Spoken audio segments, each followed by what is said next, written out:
so excited to show this to you. I mean, petite Italian palazzo. Exactly. Yeah. That was exactly what he wanted to do. He wanted to make it feel very old world. Love the finish. And actually, I should tell you, the owner is actually going to be here. Oh, great. This home is on a famous street in the neighborhood of Bel Air. It's been home to everyone from Michael Jackson to Frank Sinatra. My client Wayne is in the music business, and he is also an investor in real estate. Unfortunately, for his privacy, he had asked that I do not mention his last name. We walk in, and who are we greeted by? This gorgeous 6'3", what looks like an Estonian model from heaven. She floats down the staircase, and she greets us. Hello. Hi. Oh, okay. Good seeing you again. Hi. This is Allie Lund. Hi. She's one of the top rockers in the country and visiting from New York. Very nice. So glad to meet you. Thank you. Really appreciate it. No bet. Look at this. Wow, look at her. Oh, look at her, right? I know.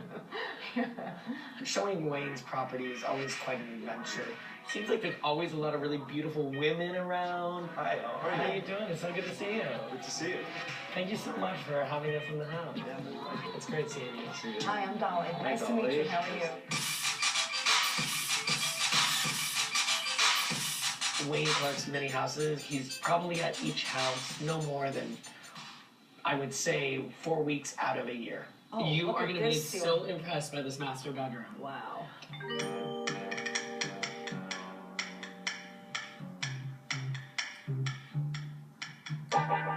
Look at the scale of this room. Wow. And it's so unique in style. The first thing I see when I walk into his bedroom is a huge roll of cash. I mean, this big. 50 wrapped around the top and all wrapped in this kind of grungy rubber band, just laying there. I said, Wayne, is this for me? Is this the tip? You know? He said, no, don't touch that. So I ran away from the money. But just interesting to have those kinds of things just laying around very comfortably around this house. Oh, it's a big terrace. A huge terrace. Wow. This is really it.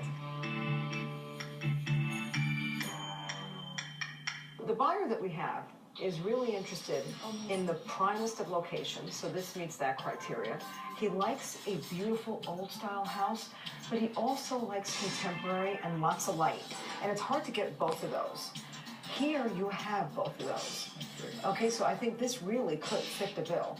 Now, Aaron, what's the story here? You know, yeah. as I told you earlier, Yeah. you know, Wayne loves this house, loves the neighborhood. It's really going to be very hard to find something to replace it. But that said, you know, Wayne, if we came to you with an offer of, let's say, 38, 40 million, would you consider selling? It's not about money. The person could be a good person, but a lot of love for humanity. To him, what seemed absolutely the most important thing and the first requirement was that the buyer have good karma. I have to tell you, I thought that was incredibly charming. Wayne says it's not about the money, it's about the right person. Well, with the wealthy, it's almost always about the money.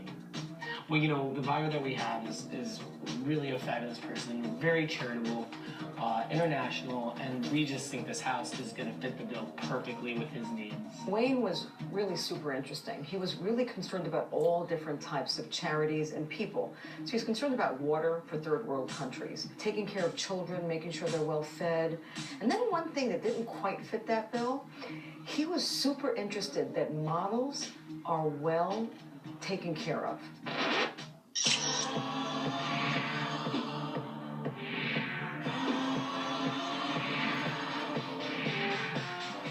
He said that in New York and in Los Angeles, he'd visited many homes where models had to share a very small room. There'd be 16 models with bunk beds all over the room.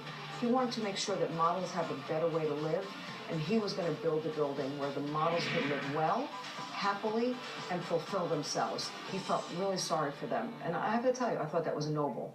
Who knew that models were charity cases? I mean, they do always look really hungry. So you have a great swimmer's pool over here. Let me ask you something. Yeah. What stories do you think that pool could tell? I don't even know if we want to know. I'm not sure we want to tell those stories. We'll leave that to the imagination. But they're good stories. You know what? They would be more interesting than most.